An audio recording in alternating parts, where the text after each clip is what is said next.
Al-Fatihah dalam kurungan dibaca. Ini trend terbaru sekarang kan? Jangan lupa subscribe, like, dan share. Hashtag Makasih Manfaat.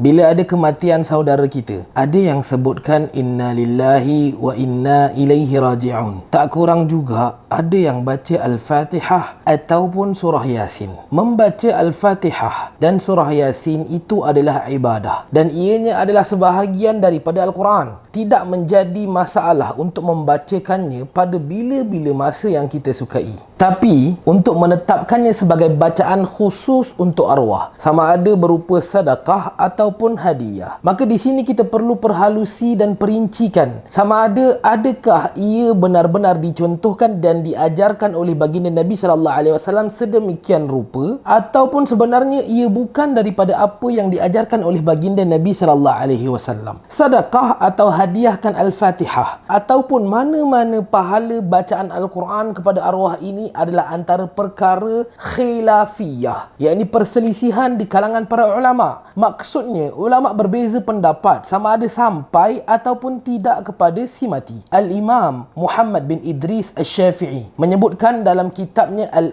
bahawa amalan orang hidup yang sampai kepada arwah itu ada 3, iaitu yang pertama, doa dari orang yang masih hidup. Yang kedua, umrah ataupun haji. Yang ketiga, sedekah harta yang disedekahkan di atas nama arwah. Al-Imam Ibn Kathir rahimahullah ta'ala menguatkan pendapat Al-Imam Syafi'i ini dengan mengatakan bahawa pahala yang dikirim melalui bacaan Al-Quran, solat dan puasa itu tidak sampai kepada arwah disebabkan Nabi SAW tidak pernah menunjukkannya ataupun mencontohkannya. Kalau kita lihat kepada sirah perjalanan hidup Nabi SAW, Nabi SAW melalui peristiwa kematian ramai orang di kalangan ahli keluarga dan sahabat baginda. Tapi tidak wujud sebarang riwayat yang sahih bahawa baginda Nabi SAW mengajarkan untuk membacakan Al-Quran untuk si mati. Apa yang Nabi SAW ajarkan adalah doa memohon keampunan untuk arwah dengan bacaan Allahumma ghfir lahu warhamhu wa'afihi wa'fu anhu wa akrim nuzulahu wa wassi' madkhalahu waghsilhu bil ma'i wal thalji wal barad wa naqqihi min al khataya kama yunaqqa ath-thawbul abyadu min ad-danas wa abdilhu daran khairan min darihi wa ahlan khairan min ahlihi wa zawjan khairan min zawjihi wa adkhilhu al jannah wa a'idhu min adhabil qabri aw min adhabin nar. Ya Allah, ampunkanlah dosa-dosanya, kasihanilah dia, lindungilah dia dan maafkanlah dia. Muliakanlah tempat kembalinya dia, lapangkan kuburnya, bersihkanlah dia dengan air salji dan air yang sejuk. Bersihkanlah dia daripada segala kesalahan sebagaimana engkau telah bersihkan pakaian yang putih dari kotoran, dan gantikanlah rumahnya di dunia dengan rumah yang lebih baik untuknya di akhirat, serta gantikanlah keluarganya di dunia dengan keluarga yang lebih baik di akhirat, dan pasangan di dunia dengan pasangan yang lebih baik di akhirat. Masukkanlah dia ke dalam syurgamu dan lindungilah dia dari siksaan kubur